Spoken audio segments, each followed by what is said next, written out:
For millennia, one figure has captivated human imagination like no other: Lucifer, the fallen angel. A being cast from heaven, portrayed as the ultimate adversary, yet whose very name means light bringer.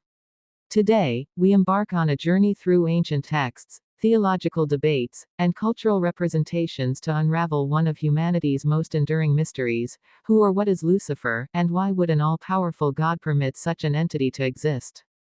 Could they, as some have suggested, be two sides of the same cosmic coin?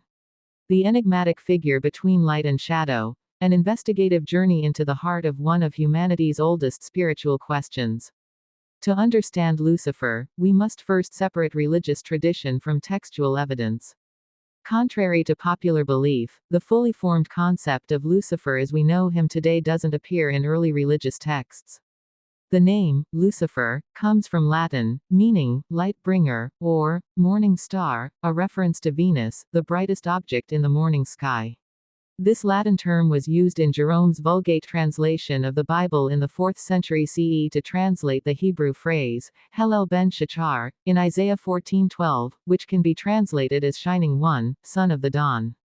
The Isaiah passage wasn't originally about a fallen angel but was directed at the king of Babylon.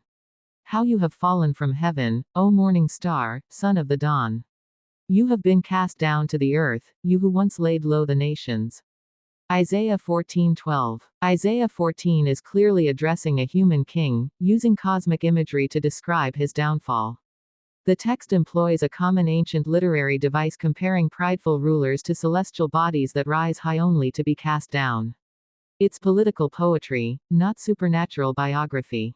Ezekiel's king of Tyre. Similarly, Ezekiel 28 describes a perfect being in Eden who fell due to pride. You were the seal of perfection, full of wisdom and perfect in beauty. You were in Eden, the garden of God. You were anointed as a guardian cherub. You were blameless in your ways until wickedness was found in you. Ezekiel 28:12-15. While later interpreted as describing Satan, this passage explicitly addresses the king of Tyre. Yet these poetic descriptions would eventually merge with other traditions to form our modern conception of Lucifer. In the book of Job, we encounter Satan, not a name, but a title meaning the accuser, or the adversary. This figure appears among the sons of God, and functions as a prosecutor in the divine court. The Satan in Job isn't evil in the later Christian sense. He's functioning as a divine prosecutor, testing humanity's faith. He acts with God's permission and within prescribed boundaries. This is radically different from later conceptions of Satan as God's enemy. During the intertestamental period, Jewish theological thought developed more complex angelology and demonology, influenced by Persian dualism and apocalyptic literature. In texts like the Book of Enoch, we see stories of fallen angels that greatly expanded on earlier biblical accounts. These texts introduced themes of angelic rebellion that would later be associated with Lucifer. The New Testament presents Satan as a tempter of Jesus and an adversary to Christians, but still doesn't explicitly connect this figure to the morning star of Isaiah or provide the origin story popularized in later tradition. In Revelation, Satan appears as a dragon cast from heaven, taking a third of the stars interpreted as angels with him. Curiously, Jesus is also called the morning star in Revelation 22:16, creating a fascinating linguistic parallel with the Latin Lucifer.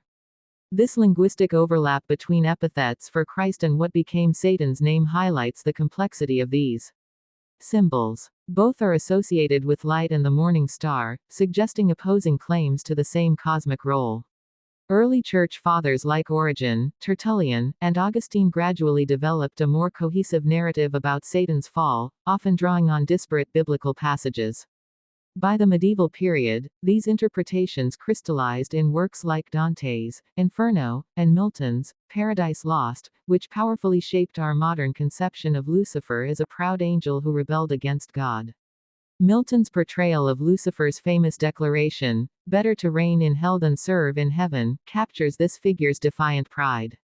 Milton's Lucifer is compelling precisely because he's not simply evil, he's a complex, tragic figure driven by pride and a misguided sense of freedom. Now we arrive at the central theological question: why would an omnipotent, omnibenevolent God allow Lucifer to exist and operate? This is a specific version of the broader problem of evil. The traditional explanation is that God values free will, including for angels.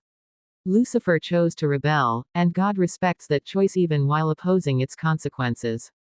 God could eliminate Lucifer, but doing so would violate the very freedom that makes love and moral choice meaningful.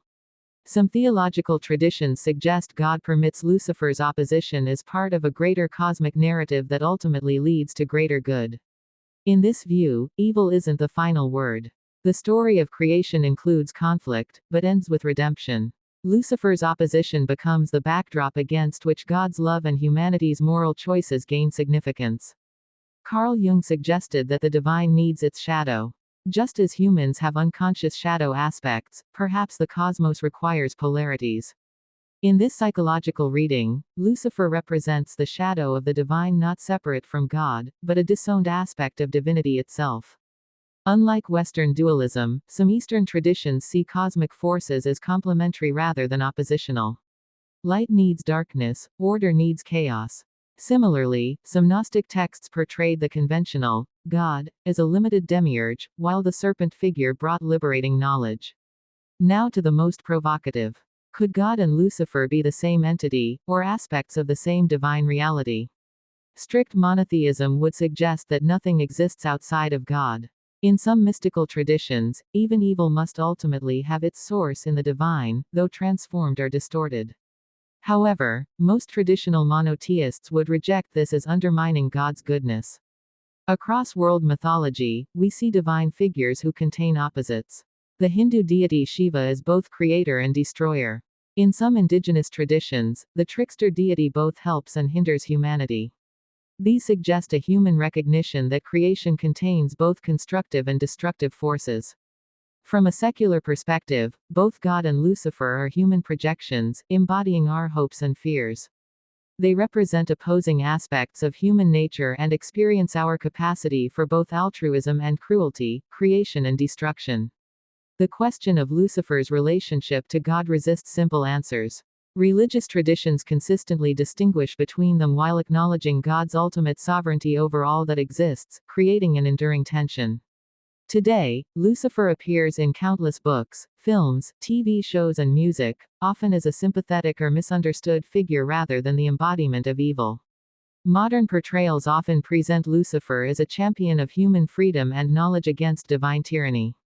This reveals our culture's evolving relationship with authority and our increasing emphasis on individual autonomy. Even some religious movements have reinterpreted Lucifer as a positive symbol. The Lucis Trust, founded in the early 20th century, uses the name to mean light bearer in a positive sense, while various occult traditions see Lucifer as representing enlightenment and human potential. Reinterpretations reflect broader cultural shifts away from traditional religious authority structures. They express a modern desire to question orthodox narratives and to find value in what was traditionally rejected. So who or what is Lucifer? The historical evidence shows an evolving concept that merged disparate religious, literary and cultural traditions into one of humanity's most enduring and complex symbols.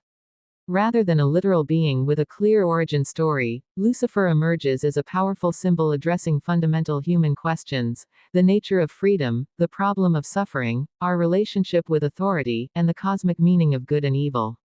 Whether understood as a literal being in opposition to God, a necessary cosmic counterbalance, a projection of human psychology, or something else entirely, the figure of Lucifer continues to evolve as humanity wrestles with its deepest questions.